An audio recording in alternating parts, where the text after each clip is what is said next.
I get so fearful in creative blocks that it's never going to come, and it always does. And it's usually in the quiet moments when I just let my mind be still.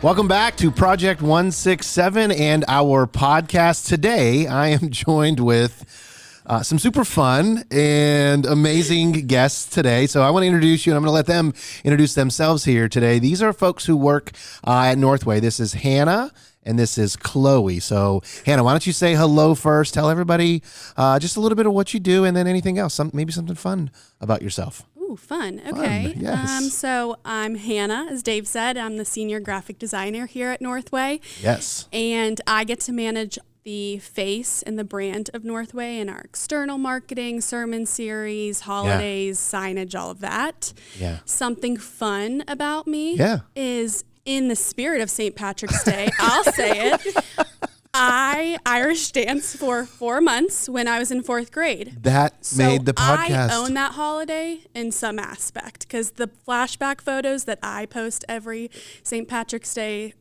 are the best. You were an Irish dancer. Yes. No joke. And I will bust out an Irish jig here and there. Okay, we'll save that for a future episode Not of the for podcast. today, Maybe not today, but that's awesome. Good to know. That's awesome. Chloe, you're going to have to top that. You're going next. I don't think I could top that. And, I'm Chloe. I am the social media manager here. Mm-hmm. And I also do email marketing. Yeah. So something fun about Chloe for everybody. Oh, I don't know. Yeah. She might have to I mean, I brag about my Irish dancing, but Chloe is a professional dancer. And not really, but... Okay, in my but you have a eyes, dance background, Yes. I'm guessing. Yeah, Okay, that's what she's getting at. Yeah. And you two are always some of my favorite people to see here at Northway. Our comm team works near our studio, so... I thought this would be a really fun and fresh angle. You know, Project 167 talks about relationships. It talks about marriage. It also talks about work. And I think what you guys do is a huge part of our work life, and it's probably a part of our relationship life.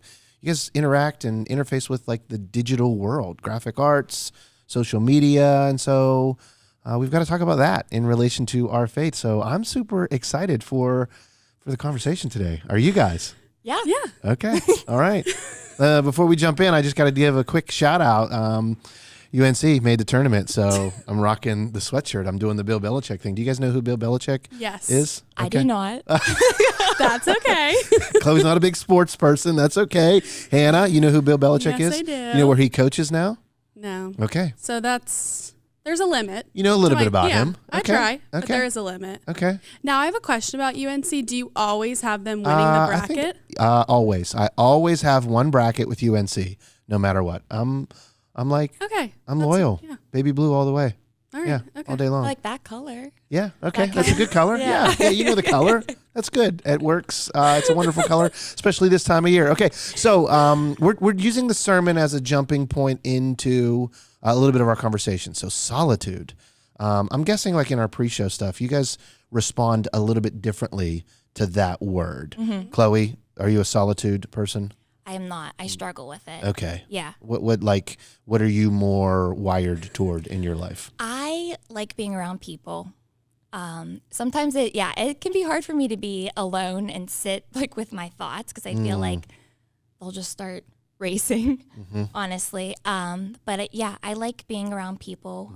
And I notice if I am by myself, I'm like, I need to talk to someone. Yep. You know, I either get bored or like lonely. So yeah. It's So how did you hard. respond to that sermon? Because that was like, it was solitude all the way. Right, And yeah. John Riley was on a silent retreat Yeah. for a whole weekend. You Yeah. think you could last 3 hours on a silent retreat? You know what? I feel like I feel like I could. I think it would be hard. I think it would be a struggle, but I think that it would be great for me. Yeah. You know, I think, I to have that alone time with God and to hear him speak, I feel like that's something I do need to work on. Valuable. Yeah. Yeah. Hannah, how about you? Over to you. Solitude. How do you respond to that? So a little different than Chloe, right? Yeah. I crave solitude. I need that to recharge, or else I'm not prepared or ready for social gatherings, work, the like. But I probably use solitude more in a secular sense. Okay. So what John was referring to, and solitude is like no noise around you, truly just you and God communicating. That wasn't exactly what I thought. I went into the sermon thinking A+ check mark. Oh, I've got this one. I got this one. Started to fist pound my dad. Like, we are good at this. So your dad's a little more on the quieter. My dad and I are in the same sense where we need our solitude and then we're ready for the day.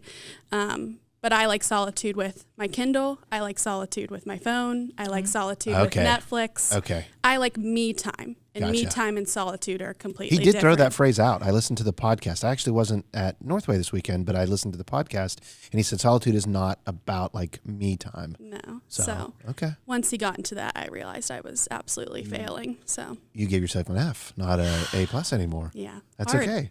Well, that's why we preach sermons like that. It's good to learn, to grow, and challenge ourselves. And so what you guys do here is interface with the digital side of Northway in a huge way. Tell us about graphics and what's your mind? I don't see the world graphically. So I'll say this. I've worked in the church for like 19 years now. That's a long time. So going on 20 years. And I actually started as a communications director. I think I tell you that every once in a while, right? I don't think I knew that. You didn't know that? Yeah. Yeah. First job in the church world. I was not there to be a pastor. I was a communications director. Oh, cool. I managed the digital, the brand, the screens, and the website stuff. There was no social media. It was 2006. It was fledgling at best, right?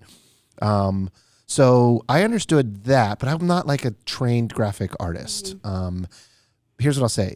In my years, Hannah, I think I've enjoyed working with you on the graphic side the best out of everyone that I've worked with. Thank you. So especially in the chair that I'm in now, I get a series. I think I have every series graphic. I've been like, love it. It's great. Has there ever been one? She's great. So good. Yeah, really, really good. So everything you see graphically at Northway is influenced by Hannah. So are you trained graphically? I'm curious about that. How do you see and what inspires you when you're thinking like, okay, we're going to do a series on suffering? Where do you start? What's the entry point to that? Yeah. Well, I would just say there's always a backstory to someone's profession. And I grew up extremely creative and had like an affinity for drawing, or at all my brother's sporting events, there would be me in the stands, actually back towards the court or the field, drawing. Really? Because that's how I express myself. Okay. I feel like God has gifted me with an ability to see images. And so whenever, just like pulling the curtains behind our process here at Northway, you will send a sermon series summary, kind of a document. Just a document. Yeah. Like a rough pitch of what that looks like. And so then I kind of just start to loosely brainstorm, and then we'll meet with the team and we'll throw out ideas. And for the most part, I would say I get a lot of my ideas from Pinterest, but also, speaking to the sermon, a lot of my ideas come from solitude. Okay. It's like, I don't know how else to describe when an idea comes to my mind other than it feels like it's the Holy Spirit placing something on my brain, because it feels like otherworldly how I get this idea. And then I have the idea and I try to find images that could convey it to the team, because in my mind, I'm maybe not as expressive with my words, but I can with images. So I'll kind of throw out a mood board of what I'm looking. You actually put together a mood board? Sometimes. Yeah. Or Pinterest is phenomenal. Like that can also... Is Pinterest considered social media? It is considered social media. We call it that, really? Yeah. Okay. I feel like it's like... I feel like it's... wedding coordination. Yeah. I feel like in the past years it's kind of... It's dwindled. It's not as popular, but... What's popular now? I would say with Gen Z, TikTok. TikTok's a big one. It is a big one, yeah. Yeah. What Instagram. So the older you get, work your way up for me, if you would. It's okay to get up to my age. I get your hesitation, so Chloe. TikTok, I would say then Instagram and Facebook is for a little bit more of the boomers. That's okay. It is. I think it got high. So it was originally targeting college age students, the Facebook. Yeah. Right? Yeah. It was almost like a way to connect and socially engage on campuses. And then eventually older folks sort of took it over. And so new platforms have developed. That's normal. Every generation, rock music was that way. It was a way of a younger generation expressing themselves, different from previous generation. I know that sounds old. Rock music, right? Rap was the same exact way. So what's your approach with social media? What's like inspiration? Just talk to us about that and what you lead and manage. Yeah. So we have our YouTube channel, Facebook, and Instagram. Those are our 3 main platforms that we use. Did you have to choose, like, okay, we can only do so many? Because there's a lot of other options out there. Not really. I feel like these for the church, I think these 3 work the best. Okay. But yeah, so the good thing is we get so much content every Sunday from sermons in the sermon series. So we kind of take that and we'll make clips of it and put it out there on YouTube. It's you who do you do the shorts and those things? Yeah. Okay. I did not know that. Yeah. I'm here to learn. I'm here to learn. The YouTube shorts and the Instagram reels, yes. Okay. Yeah, so I'll take it from the weekend and I'll clip it for social. Yeah. Okay. Do you enjoy doing that? I love it. Do you? Yes, I do. And what are you looking for when you look at a sermon? Do you rewatch the sermon? I'm like, oh my, this makes me nervous now. You're like listening to me again, but like I do rewatch it. Really? Yeah. Okay. Because I'll put it up on Premiere and I'll clip, like you can cut it in different ways, like, and I'm like, okay, I like this part of it, and then I'll like kind of go back and forth and then just kind of cut down on what clips. And then sometimes I'll talk to Kelly about it and we're like, what stood out the most? What do we think people would like to... What are you looking for in those moments? Are you looking for something viral? Are you looking for something helpful? Honestly, something that will go viral. I'm so nervous. I'm going to say the wrong terms because I'm not a big social media person. That is right. The you know correct that, term. right? Okay. Yes. Yeah. Okay. Viral's the correct correct term. me if I'm wrong. No, okay. I think it's more so of something that's helpful, something that people can relate to. Okay.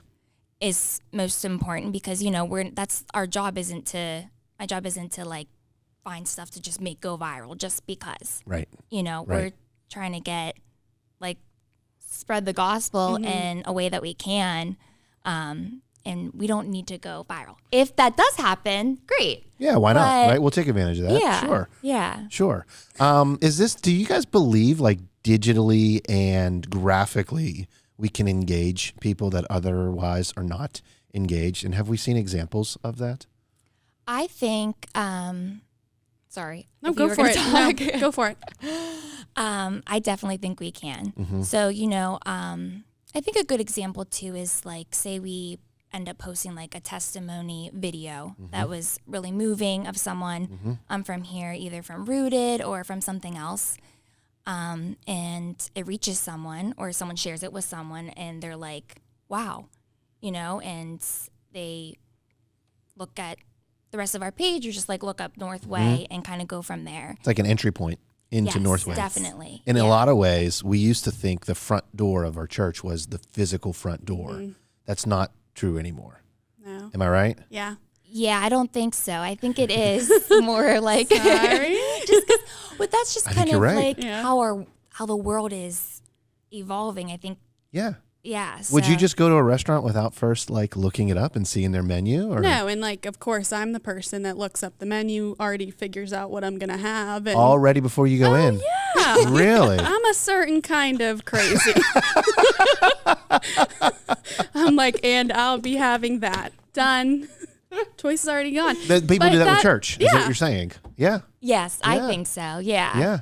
So what you guys do, are you're literally setting the stage or the table, the front door, graphically, so it's relevant, so it's appealing, So it speaks in a way that they feel like, man, I understand that and I connect with that. Do you guys know any stats around this? Not offhand. Not offhand? We can pull them later. I think You want to hear a crazy thing? I do, and I want to get back to the stat thing first, Okay. real quick. Yeah. After you know, I meant after you. So what's the crazy thing? Well, YouTube, there's a statistic. Apparently, we reach an audience in India. Really? We're worldwide. That's a stat. So there's a group of people from India. That's cool, though. She's right. Yes. Okay. Yeah. That's the statistic that comes to my head because Yeah. I didn't I even think think that's of that. cool. Northway is in other countries. We don't know how. I think I read but somewhere that someone's going to watch, I don't know if it's like 5 to 10 different sermons before they're going to visit your church. They're going to try and get a feel and a flavor of what does it feel like, what does it sound like and look like in that church. Do you think that bears itself out? Is that probably I true? think, when you're watching a video, it has to catch your attention in like the first few seconds. Okay. So at we least have that's short attention spans. We have very short attention spans, yes. And I think with how like digital everything is and you're scrolling, I think it's probably getting worse. Oh, 100%. Yeah, would you you say? only can have 5 seconds of someone's attention. Yes. So you better make those 5 seconds of your first impression count. Yeah. So how are we supposed to engage that? So you're leading people at work, right? So we're talking about business and workplace, and we want to do our work with strong faith and good character and good integrity. Mm-hmm. We want to represent Jesus so people can know, experience, and follow him. Ding. Mission statement. But you're wrestling against people who have really short attention spans. Yeah. Right? Is that true for you guys? Is that like what's it like to go to work growing up in this generation with social media all around you? Mm-hmm. The digital presence has only been elevated. Attention spans are probably decreasing. How do you fight that? Can you guys talk about that? Can you comment on that at all, either of you? Yeah, I mean, I'll say in my personal work, my attention span, if I'm not zoomed in on a project, I am floating to either a conversation or what's on my phone, or it is hard to maintain Concentration. 100% because there's so many distractions around you on a daily basis that it is hard. That's why I think I love solitude sometimes for working. Okay. So you get away and work separately. Yes. Okay. I feel like that's the difference between us. I crave a work from home day because I feel like I can have undivided attention towards a project. Whereas maybe in the office, there's people coming into our office. There's your phone. There's just so much going on all the time for everyone. So Yeah, I know she fighting means. that. I know she means business, like when she puts those headphones in. Okay. And she's like, because I am fighting against the distractions around me. Because you guys have an open office area. yeah, It's like and I'll 6 start people. talking. You're a chatterer. Yeah. Yeah. Okay. Yeah. Yeah. Yeah, I think I'm like a little more wired like Chloe here. I will Yeah. work in spurts. I will shut the door in my office. I'll write a sermon for at most 35 minutes, and then I have a squishy ball. I will start bouncing it. Debbie will hear me bouncing it off the wall at our Wexford location, and then I go for a walk. And I got to see who's here. Who can I Yeah, talk that's to? how I am. I sometimes interrupt meetings, and it's not okay. Like I have to stop doing that because they're meeting, and I'm like, hey, what's up? What are you guys doing? What are you guys talking about? Like, do you want to talk? But that's kind of the way. Like I work in spurts so distractions are good for some, but maybe not for all. And then what about social media? Is that just one big distraction? Oh, yeah. Like, I have had a screen time password on my phone since last year. I know the password. I know when I've gone over 15 minutes, and I will say 15 minutes more, 15 minutes more. I mean, you're constantly inundated with more information than you can get by just like Yeah. your hand. Like, it's all there. So it's just, Yeah. I would say it's a constant fight. Yeah. I mean, there's definitely pros and cons to social media. Okay. You know. What do you think the pros are? The pros. Mm-hmm. I was gonna go through the cons first. What do you think the cons are, Chloe? Let's start with the cons. Let's work our way to the positive. Yeah, work our way to the positive. I mean, even that, I'm not saying you're addicted because I think we all are, like a little bit, to our phones. Because I do it too. But it is. It's like It's an addiction. Absolutely, it is. Yeah, yeah. I do it too. Yeah. Someone once told me that I was addicted to caffeine because I was trying to like cut it out, and they were like, "Well, you know what we tell addicts?" And I was like, "I'm not an addict. This is coffee." Yeah. They were like, "Caffeine is an addictive substance." So they told me to like, well, start drinking 3/4 calf, then half calf, then quarter calf. Don't just cut it out. And I'm like, but wait, I'm not an addict. They're like, okay, keep telling yourself that, right? It's not a bad word to say. Like, No. I get it. Yeah, sorry. No, I'm laughing because it is true. It's true. Like my parents are watching this and they're like, she sure is. Are you a scroller all the time? Oh, yeah. We all are. I think Mindless. I'm not learning anything. Sometimes I'm just scrolling for no reason. So, It's awesome that you guys know all this about yourselves. well, trying to be we're self-aware. That's the first. That's the first step. There might be some other steps necessary after Right. that. I don't Speaking know. of addicts, Yeah. first step is acknowledging you have a problem. Confession. We do. We do. Okay. Yeah. So it's addictive. It's addictive. I think Hannah threw one out there. Sometimes social media con side of it is like the substance of it isn't always beneficial or significant, right? Yeah, and it could be negative for sure. Yeah. I think it causes a lot of anxiety, especially for like this younger generation, and like because you're constantly comparing yourself to others, what they're doing, how they live their lives, and you get How they look. Big one is a huge yeah. one. Yeah. Yep. Okay. So, but then on the pros side, it's kind of like with us, it's like we're kind of counteracting that, right? We're putting the gospel out there, and like, okay, your identity isn't found in these things. It's actually found in Jesus. So, So I say that would be a pro to the job that we have, and kind of, I don't know, it's a responsibility to make someone's mindless scroll a little bit more powerful. That's right. Yeah. Yeah. So go back to Pastor Scott and his sermon on witnessing. Yes. I don't know if you guys got to hear that one, but just like social media is a space for Northway where we can be different, where we can have a message that's light in, a lot of other darkness. I never thought about it like that, but I'm like, wow, that's because sometimes because I'm not a big social media person. By not a big one means I'm not one at all. But I understand the need to be in that space because you want to reach people. You have to go where people are. So okay, and especially like the younger generation. Absolutely. Yeah. I think you did not want to offend me as not being in the younger generation. I fully admit I am not in the younger generation any longer. I think that's why it's important to have you guys on here so we can hear a younger perspective on this. Social media and screens are a vital part. You're also aware of it's maybe not the best thing to be doing, but there is something redemptive and possibility about it. And connective, right? It's probably where you guys connect with peers and people from your past, college or whatever. Yeah. You build an online community.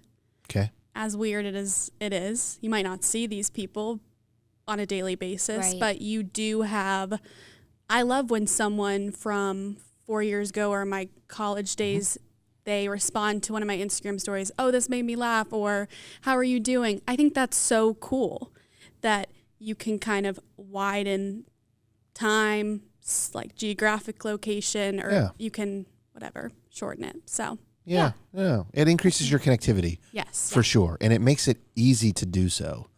You guys are brilliant at what you do. So social media, you've worked really hard to increase Northway's presence in there. The big three you said again are Instagram, Facebook. I'm just kidding. Facebook and YouTube. The YouTubes. Yeah. Okay. Yeah. My daughter always checks our YouTube page and she reports to me how many people have subscribed to Northway's YouTube page. She's a fan of Northway. I love that. And she loves you guys. Like she's a huge fan of you guys. So she's even like a younger generation. Yeah. So it's connecting to her at least in some way, shape, or form. Yeah. So here's another question I wanted to get after and ask you guys. Being from a younger generation, what do you value in the workplace? Like, what's important to you to sort of think through, what does it take to lead me well, not in an arrogant way, right? But like, what are things you prefer? What are some values that like, man, I love this in a workspace, or I crave this kind of a thing when I go to work. It's important to me. Yeah. I would say for me, I just feel so comfortable here. I feel like there's a lot of places where I'm like, ooh. Well, no, that's a good one. Feeling comfortable. Yeah. Like, I think that, I mean, and even just we're all after the same goal, right? Okay. Yep. And I think in other workspaces, I feel like that can be hard, like to come in during the day and, and be completely yourself. Mm-hmm. So you feel like you have a place where you can be comfortable? Yeah. You can be yourself. Have you had the opposite of that in previous work locations? Yeah, I have. It's, or just like the environment is just not the same, or just like, I feel like it's just such and we have such a great team. So what makes an environment comfortable for you? A Keurig. Speaking of caffeine addictions.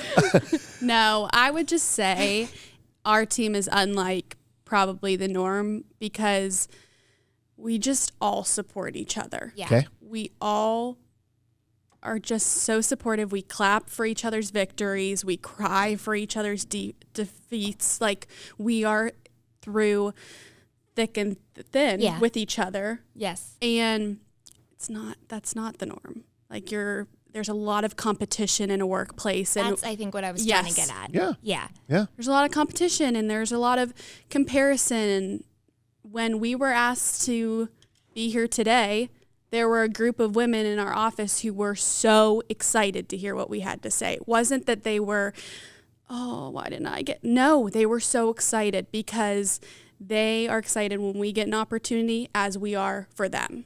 So that is something that it makes it comfortable at the end of the day. If you have a supportive team around you, that's 100% the best. The Keurig is also nice. Good chairs are really nice. Good chairs matter. Good chairs matter. Yeah. And our new blinds. You got new blinds because you blinds. Get the sun.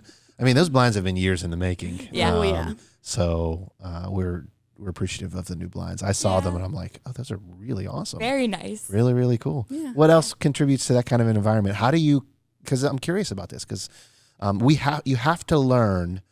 And I had a leader tell me one time, you have to lead people where they are, not where you wish they were. Yeah. That's a giant. So like, look at Jesus. He came to where we were.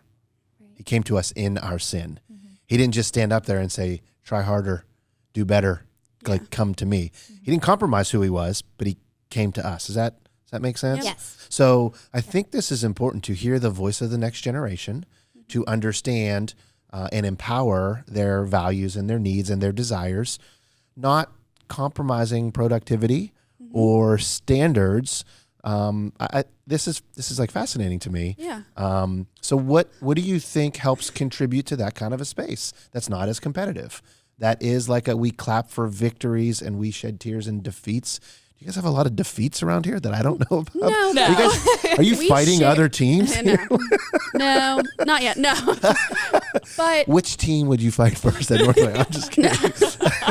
I'm going to say it. No. Maintenance. My money's on maintenance. I'm sorry. My money's on those guys. They got tools. You guys have keyboards. They're going to win, No, but right? what if we did like a softball game, like facilities versus creative? Money's on facilities. We would have the best uniforms. You would have great uniforms. Yes. Good swag. Yeah, that's right. Yeah. Great content. Yeah.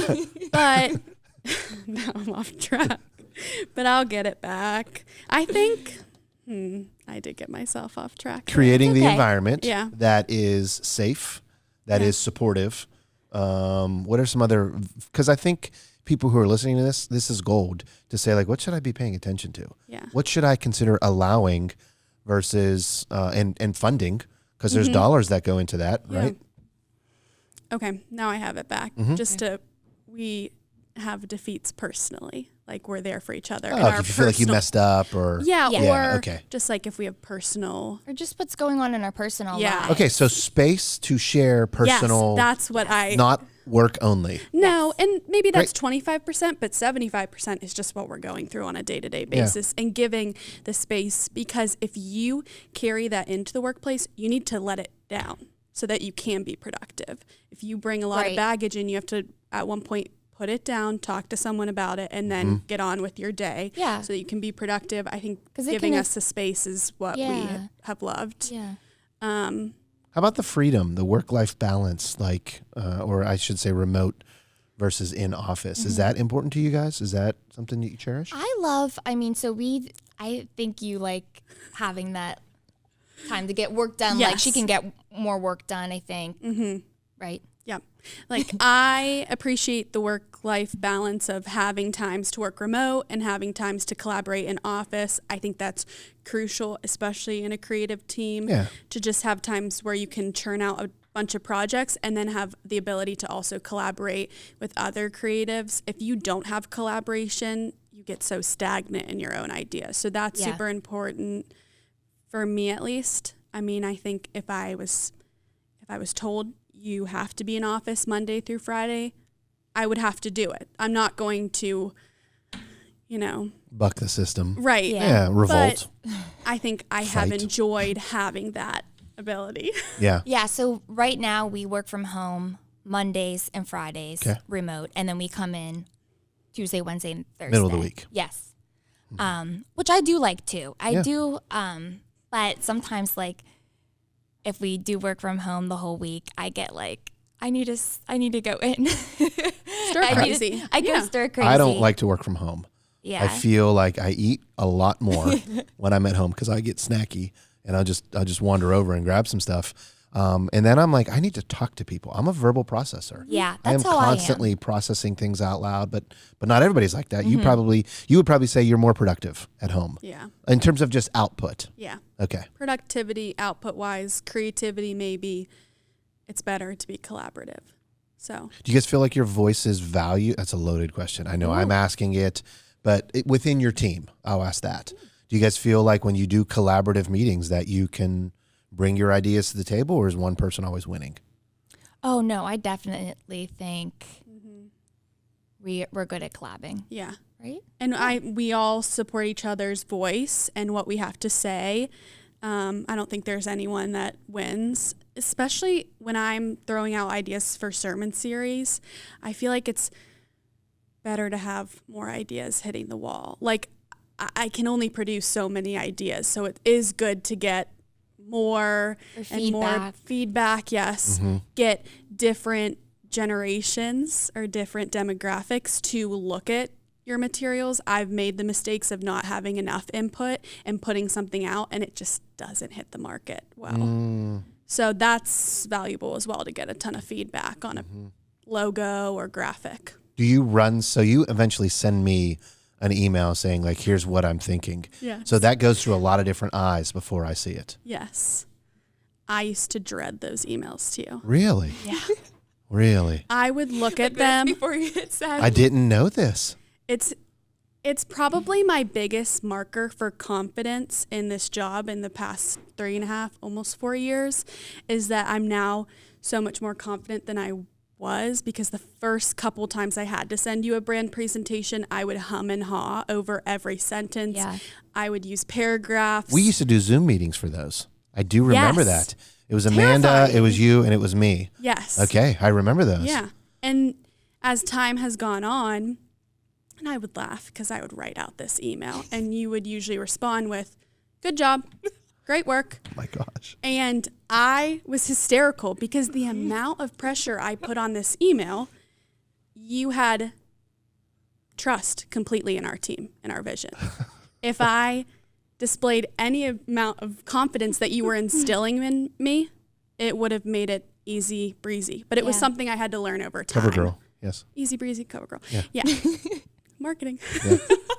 Yeah. But it is to show over the years, I feel more confident with sending you an idea. You trust our vision. And so you designed the Project 167 logo, and it amazes me how it humbles me, because I'm like, I don't know what I'm doing. I throw some words together, people say like, what Amanda asked me recently, what's the vision for Easter services? I'm like, I don't know how to put words into what you see. Yeah. And so I do my best. I'll give some things and then it comes back and I'm like, that's awesome. Like that's a real gift. I think some people assume that I am in the meeting. I am designing and like picking and saying, nope, change that shade. You guys are way better at it than I am. So I remember those meetings. So terrifying. It's my first year. This has also been my first corporate job out of college. So basically I'm to present something to my boss and my senior boss or whatever. And it was excruciating. And my dad has always taught me, keep it simple, stupid. The KISS principle. Yeah. Because I will go in a rabbit hole spiral. I will try to tell you everything. And I've just learned, hey, Dave, here's the brand presentation. Let me know what you think, Hannah. It's like the same one now because I'm a little bit more confident. So you've gained confidence over time. Yes. And trust being built over time. Confidence in your voice and how it's going to be received. Yeah. Have you had social media, like any negative? I always wonder, like, do we get any like attacks, any like vicious responses? Now that you mention maybe I don't want to know these. Maybe my confidence is going to get rocked now. Now that you mention, there's definitely been some haters, trolls, internet trolls. Okay. Yeah. Keyboard wizards, heroes. Yes. Yeah. Okay. But just hide the comments. Okay. But do you when you read hide those? them, yes. Really? Yeah. Oh my gosh. Yeah. Is that hard? No. They're hysterical. They're actually kind of funny. Do you read them out loud and you get a laugh probably? Sometimes. Like if it's like a funny thing. You'll send them in our like work chat. Like, funny. I need in on this.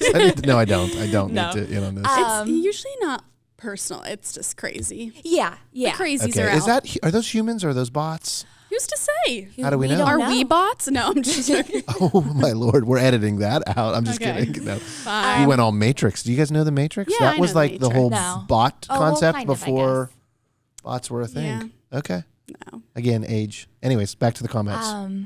Back to the comments. Oh, yeah. So, I'll just hide them. So, hiding them, they can still see theirs on their end, so then they don't leave more comments. Got it. If that makes sense. So it's not like encouraging them to get more aggressive or anything like that. Yeah. Okay. But yeah, we have seen some trolls out there, but that's okay. Okay. Wow. Yeah. Which platform has the most amount of trolls? Facebook. Facebook does. Interesting. Well, also, in our experience. Yeah, and also with Facebook, the difference between our Facebook and our Instagram is that with Facebook, we allow campuses to have their own Facebook page. So you're working with multiple. Yes. So you're working with 7 different accounts. So you got a lot of platforms. Yes. Okay. Whereas Instagram, you're only working with one. Right. And so that's a little more tightly reined in and easily managed. Yes. We should say. Manage the bots. Okay. Yeah. We are not bots. We are not bots. We are not We're not bots. editing that out. I was just joking around. We're good. Intrusive thoughts. We're good. It's a funny moment in a memory. Okay, so like back to the Solitude thing. Okay. So if you were speaking to the generation ahead of you, how could they best use Solitude to lead your generation well? Is that a loaded question? When you say the generation ahead of you, Yeah. so would you be referring to younger than us or Older than you? Okay. Oh, Yeah. okay. The generation that's most likely in leadership right now, largely in leadership roles across organizations in the marketplace, in business world. How can Solitude help them better lead your generation? Oh, okay. I understand. Is that a little clearer bit better. question? Yeah. Okay. A little bit of solitude never hurt anybody.